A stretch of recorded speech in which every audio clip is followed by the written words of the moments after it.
Good evening, ladies and gentlemen, and welcome to a critical examination of Canada's future. As of March 3rd, 2025, our nation stands at a crossroads, with voices some loud, some speculative suggesting radical paths, becoming the 51st state of the United States of America or joining the European Union. These ideas, fueled by economic pressures, political rhetoric, and global shifts, might seem tempting to some. But today, I am here to argue why both are not just impractical, but fundamentally detrimental to who we are as Canadians. Canada is not a nation fumbling in the dark while the world races ahead. We are a sovereign country of 41 million people with a gross domestic product of $2.1 trillion, a distinct identity forged through multiculturalism, and a legacy of peacekeeping and social equity. Yet, we face real challenges: immigrants unable to work in their trained fields, engineers leaving for greener pastures, and a global perception that we are lagging in professional opportunities. These are serious issues, but surrendering our autonomy to the United States of America or the European Union will not solve them. It will bury them under foreign systems that do not fit our reality. Becoming the 51st state of the United States of America would drown our values in a sea of individualism and inequality, while joining the European Union would tether us to a distant bureaucracy across the Atlantic Ocean, ignoring our North American roots. Instead, we must fix what is broken here: credential recognition, brain drain, and innovation stagnation without trading our flag for stars and stripes or a circle of stars. Using the latest data, I will show you why Canada must stand alone, not as a subordinate, but as a leader tackling its own destiny. Let us dive in. Let us begin with the heart of this debate: sovereignty. Canada is not just a landmass, it is an idea. We are a nation built on compromise, diversity, and a quiet resilience that has carried us through 157 years since Confederation in 1867. A January 2025 survey by the Association for Canadian Studies found that 82% of 1,578 Canadians reject becoming the 51st state of the United States of America, and 75% see no appeal in European Union membership. Why? Because we value our independence. 91% told Abacus Data in January 2025 they would vote no in a referendum on annexation by the United States of America. This is not blind nationalism. It is a clear-eyed choice. Becoming the 51st state of the United States of America means handing our fate to Washington. The Constitution of the United States of America centralizes power, with states bending to federal will on trade, defense, and taxation. Canada's provinces, fiercely autonomous under the Constitution Act of 1867, would chafe under this. Quebec, with its 8.7 million people and French-speaking majority, would lose its cultural protections. Alberta, pumping 4.2 million barrels of oil daily, would see its resource wealth siphoned by federal priorities of the United States of America. The system of the United States of America, where senators represent states equally with 2 per state, would give Canada's 41 million people just 2 votes against California's 39 million. Hardly a fair shake? The European Union is different, but no better. Article 49 of the Treaty on European Union requires members to be European states, a vague term, but geography matters. Canada's 4,000-kilometer distance from Brussels versus Cyprus's 1,500 kilometers makes us an outlier. The European Union's 705-member parliament and consensus-driven council would dilute our voice. We would get maybe 30 members of the European Parliament, a whisper amid 27 nations.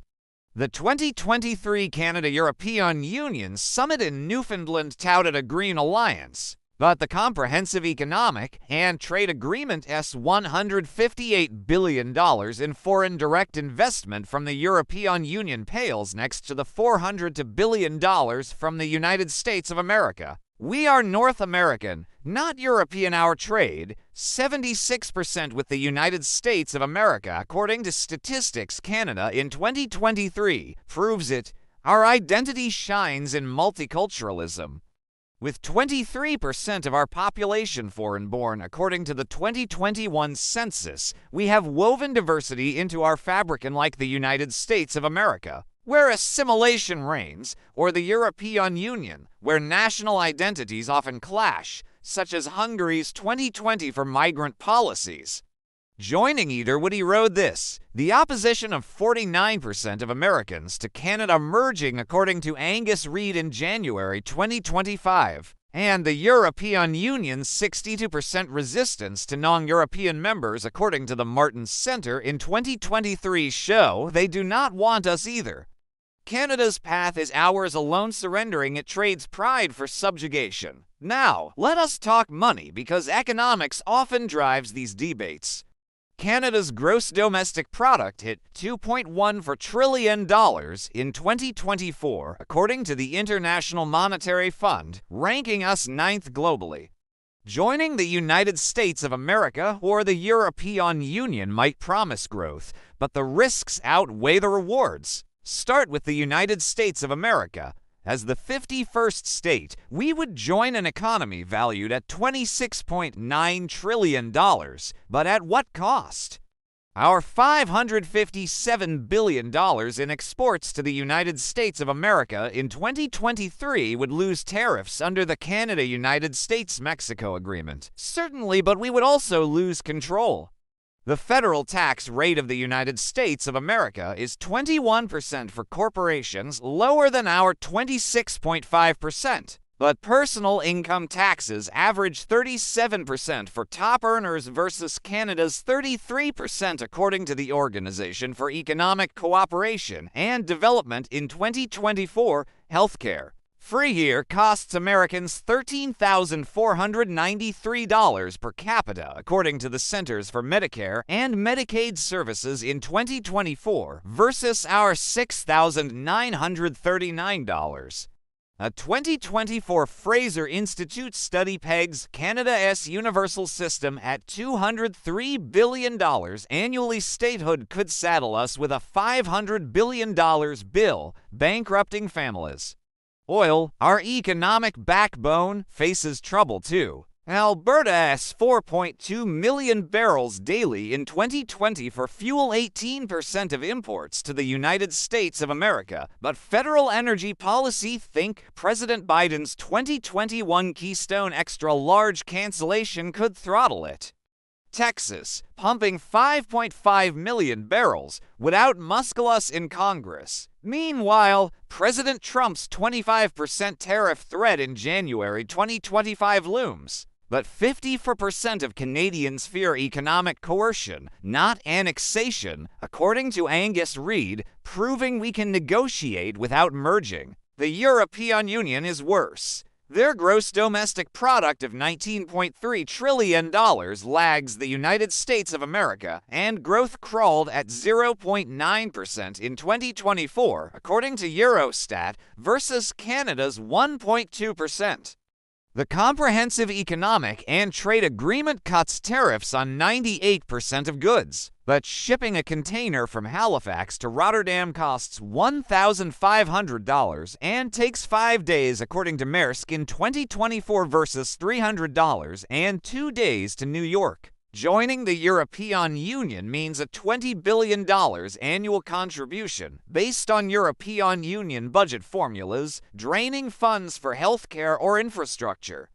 Private artificial intelligence investment in the European Union fell 40% from 2022 to 2023. According to the National Post in January 2025, while Canada's Alberta eyes a $100 billion artificial intelligence hub. Why hitch our wagon to a stalling horse? Our reliance on the United States of America's 76% of exports will not shift overnight. The Comprehensive and Progressive Agreement for Trans-Pacific Partnership and the Comprehensive Economic and Trade Agreement buffer us, with Asia-Pacific trade up 12% since 2018, according to Global Affairs Canada. Statehood or European Union membership trades this flexibility for dependency, risking our $1.36 trillion foreign direct investment stock in 2023 as firms flee foreign rules. Canada's economy is not perfect, but it is ours to fix, not to forfeit. Here is where Canada stumbles not in sovereignty, but at home. Immigrants and professionals, like engineers, face barriers that drive talent away. Merging with the United States of America or the European Union will not fix this. It will mask it. Let us unpack why. First, credential recognition. Canada welcomed 465,000 immigrants in 2023, according to Immigration, Refugees and Citizenship Canada, targeting 500,000 by 2025. Many are skilled, 25% hold university degrees. According to the 2021 census, but 60% of recent immigrants with foreign credentials face job barriers in 2023, according to Statistics Canada in 2024. Engineers, doctors, and nurses arrive dreaming of work, only to drive taxes. The Foreign Credential Recognition Program aims for one-year assessments, but regulated professions like engineering lag. The Canadian Engineering Accreditation Board accredits local degrees, but foreign-trained engineers say from India's Indian Institutes of Technology need extra exams or years of retraining. A 2022 Business Council of Alberta report found 58% of immigrants with foreign engineering degrees were overqualified for their jobs, versus 20% with Canadian credentials. Why? Employers prize Canadian experience, a catch-22 for newcomers. The Toronto Region Immigrant Employment Council notes 47% of skilled immigrants work survival jobs within 6 months. Compare this to the United States of America, where the National Society of Professional Engineers fast-tracks licensure via bilateral agreements, such as with Australia or the United Kingdom, where the Engineering Council's mutual recognition agreements cut red tape. The European Union's Bologna process harmonizes degrees across 48 nations. Canada's patchwork of 13 provincial regulators cannot compete. Engineers are leaving.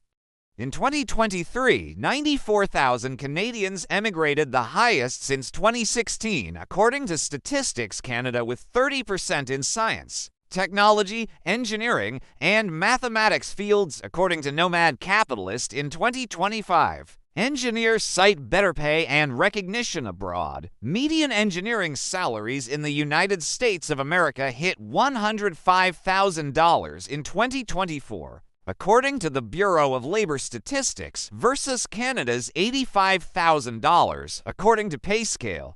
The United Kingdom offers $95,000, according to Glassdoor, with European Union hubs like Germany at $90,000 and faster licensing. A 2024 Engineers Canada survey found 25% of members considered emigrating, blaming stagnant wages with 2% growth since 2019 and limited projects. Alberta's oil sands employ 10,000 engineers, but renewable energy $1 trillion globally by 2030, according to the International Energy Agency sees Canada trailing. The United States of America invested $366 billion in 2023, Canada just $11 billion. Contrast this with abroad. Germany's 2023 Skilled Immigration Act lets engineers work while credentialing. Canada's Express Entry prioritizes points, not jobs. The United States of America's H-1B visa, flawed as it is, placed 80,000 engineers in 2023. Our brain drain is not a sign to join them. It is a call to fix our system. Statehood buries us in bureaucracy of the United States of America. 13% of foreign-trained engineers there still face delays. According to the National Society of Professional Engineers, while the European Union's 44% artificial intelligence investment drop signals stagnation, not solutions, Canada is slipping while others sprint. The World Bank's 2024 Global Innovation Index ranks us 15th, behind the United States of America at 3rd, the United Kingdom at 4th, and Germany at 9th. Our research and development spending 1.7% of gross domestic product, or $36 billion in 2023 lags the United States of America's 3.4%. Or $886 billion, and the European Union's 2.3%, or $450 billion. Why join them when we are fumbling our own potential? Take technology. Silicon Valley's $120 billion venture capital pool in 2024, according to PitchBook, dwarfs Canada's $6 billion. The European Union's artificial intelligence slump 40% investment drop contrasts with the United States of America's 20% rise. Canada's $100 billion artificial intelligence hub in Alberta sounds big, but it is speculative. California's real, with 15,000 artificial intelligence jobs created in 2023, according to the Bureau of Labor Statistics. Our 5th-generation wireless network rollout, only 70% complete according to the Canadian Radio, Television, and Telecommunications Commission in 2024, trails the United States of America's 95% and the European Union's 85%. Infrastructure is another gap. The United States of America spent $1.2 trillion on its 2021 infrastructure law. Canada's $180 billion over 12 years from 2016 to 2028 averages $15 billion annually peanuts. The European Union's $1 trillion Green Deal outpaces our $11 billion clean energy push. Housing. We built 240,000 units in 2023, according to the Canada Mortgage and Housing Corporation, for 465,000 newcomers. The United States of America added 1.4 million for 1.6 million immigrants, according to the Census Bureau. Professionals see this. A 2024 Environics survey found 30% of Canadian engineers cite limited innovation as a departure reason. The United Kingdom's $50 billion high-speed-to-rail project employs 5,000 engineers.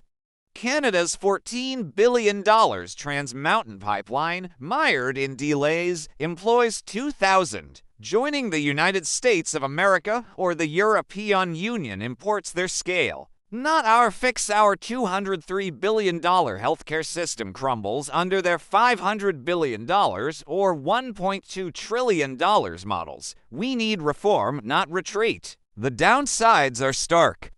Statehood swaps universal healthcare for a $13,493 per capita mess. 65% of Americans want reform, according to Gallup in 2024, yet it stalls. Gun violence. The United States of America's 120.5 guns per 100 people, according to the Small Arms Survey, versus our 34.7 means 48,000 deaths annually. According to the Centers for Disease Control and Prevention, to our 900, according to Statistics Canada. Our 5.4% unemployment in 2023 beats the European Union's 6.1%. The European Union's bureaucracy, 705 members of the European Parliament, 27 vetoes, delays decisions. Canada is out if Germany balks. Their $20 billion fee and euro adoption with 1.8% inflation, according to the European Central Bank in 2024, strain our $1.36 trillion foreign direct investment. Both strip our Arctic sovereignty. Russia's 2024 drills need our $26 billion defense, not priorities of the United States of America or the European Union. We would lose trade flexibility, the comprehensive and progressive agreement for Trans-Pacific Partnership, 12% growth, and cultural clout. 90% of Canadians say no. According to Angus Reid, Canada must stand firm. Not as the 51st state, drowning in chaos of the United States of America, nor as an appendage of the European Union, lost across the sea. Our $2.1 trillion economy, 41 million voices, and multicultural soul demand sovereignty. Fix credentialing, streamline the foreign credential recognition program to 1 year maximum. Stop the brain drain, match research and development of the United States of America at 3% of gross domestic product. Lead, do not follow. The world moves, we can too on our terms.